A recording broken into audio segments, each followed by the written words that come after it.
அன்பார்ந்த இறைமக்களே, கிறிஸ்துவின் மறுப ஜபக்குழியின் வாயிலாக உங்களை சந்திப்பது நான் பெரும் மகிழ்ச்சி அடைகிறேன். மக்களை சந்தோஷமா இருக்கீங்களா? நிறைவா இருக்கீங்களா? மகிழ்ச்சியா இருக்கீங்களா? மன அமைதியா இருக்கீங்களா? மக்களே, மகிழ்ச்சியும் மன அமைதியும் இறைவன் தந்ததல்லவா?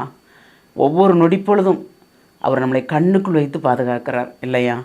ஒவ்வொரு நாளும் இறைவார்த்தை கொடுத்து நம்மளை தேற்றுகிறார்.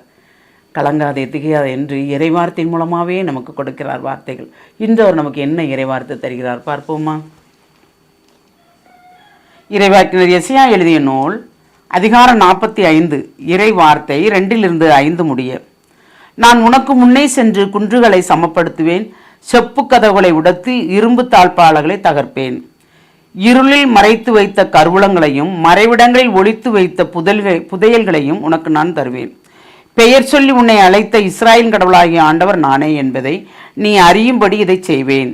என் ஊழியன் யாக்கோப்பை முன்னிட்டும் நான் தேர்ந்து கொண்ட இஸ்ராயேல் பொருட்டும் பெயர் சொல்லி உன்னை அழைத்தேன். நீ என்னை அறியாதிருந்தும் உனக்கு பெயரும் புகழும் வழங்கினேன். நானே ஆண்டவர், வேறு எவரும் இல்லை. என்னை என்று வேறு கடவுள் இல்லை. நீ என்னை அறியாதிருந்தும் உனக்கு வலிமை அளித்தேன். நீ என்னை அறியாதிருந்தும் உனக்கு வலிமை அளித்தேன். அப்போ ஆண்டவர் ஒவ்வொருத்தரையும் தேர்ந்தெடுக்கும் போது எப்படி தேர்ந்தெடுக்கிறார் பாருங்க. ஆண்டவரை அறியாமல் இருந்தும் தெரியாமல் இருக்கும்போது அவர் அவர்களை தேர்ந்தெடுக்கிறார். அரசராயிருக்கட்டும் ஆண்டியாயிருக்கட்டும், அவர் யாரை தேர்ந்தெடுக்க நினைக்கிறாரோ அவர்களை கண்டிப்பாக தேர்ந்தெடுப்பார் இல்லையா? அப்படி தேர்ந்தெடுக்கும் போதுதான் அவர் என்ன செய்கிறாரு? இருளில் மறைத்து வைத்த கருவூலங்களையும் மறைவிடங்களில் ஒளித்து வைத்த புதையல்களையும் உனக்கு நான் தருவேன்.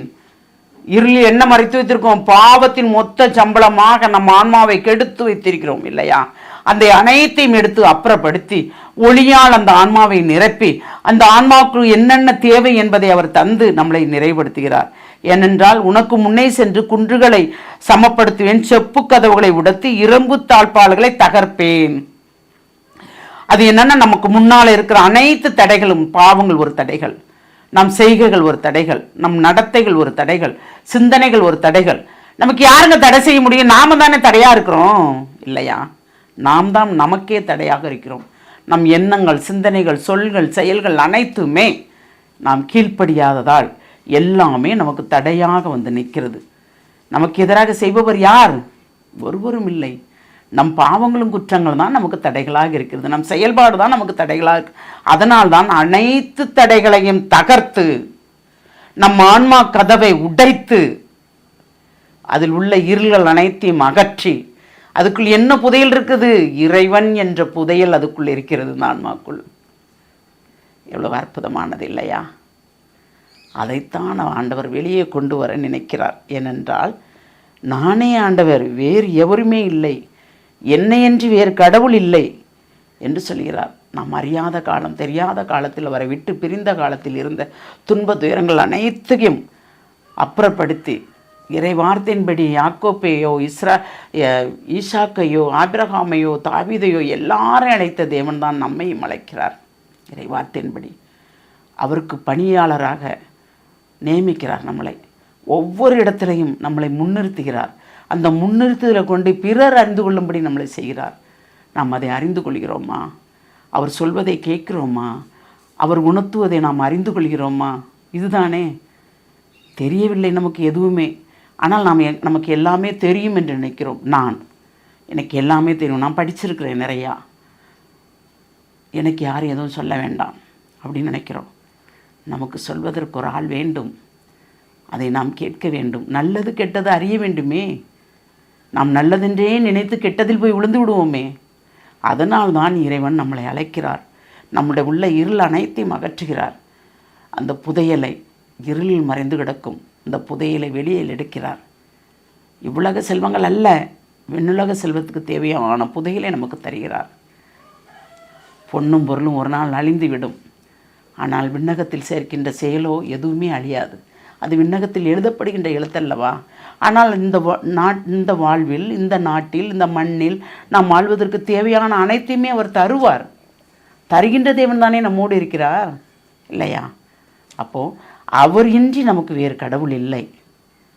நம் ஆன்மா நமக்கு என்ன சுட்டி காட்டுகிறது? நமக்கு என்ன உணர்த்துகிறது? அதை அறிந்து கொள்வோமா? ஒரு விசை சிந்திப்போம். எல்லாம் வல்ல இறைவா, ஆமாண்டவரே, எப்பொழுதும் நாங்கள் தூய்மையாக இருக்க வேண்டும் என்று நினைக்கிறோம். ஒரு நொடி பலகீனத்தில் விழுந்து விடுகிறோம், சொல்லும் செயலும் சிந்தனையும். அதனால் அனைத்தையும் எங்களுக்கு தூய்மைப்படுத்த நீர் ஒருவர் மட்டும்தான் ஆண்டவரே. எங்கள் சொல் செயல்கள் அனைத்திலும், சிந்தனைகள் அனைத்திலும் இருந்திருக்கு கரைதிரை அனைத்தையும் எடுத்து அப்புறப்படுத்தி எங்களை நிறைவுள்ளவர்களாக மாற்றுபவர் நீர்தான் ஆண்டவரே.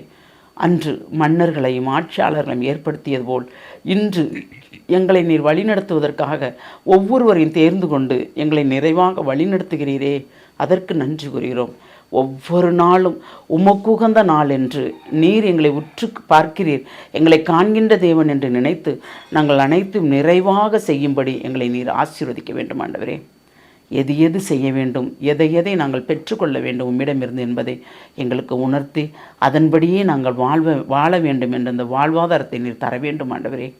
உம்மையன்றி வேறு ஒன்றுமே இல்லை நாங்கள் நம்புகிறோம், விசுவசிக்கிறோம். அந்த நம்பிக்கையின் பேரில் எங்களை முழுமையாக உம்முடைய இரக்கத்துக்குள் ஒப்புக் கொடுக்கிறோம். ஜெபம் கேட்கும் நல்ல பிதாவே. ஆமேன், ஆமேன், ஆமேன்.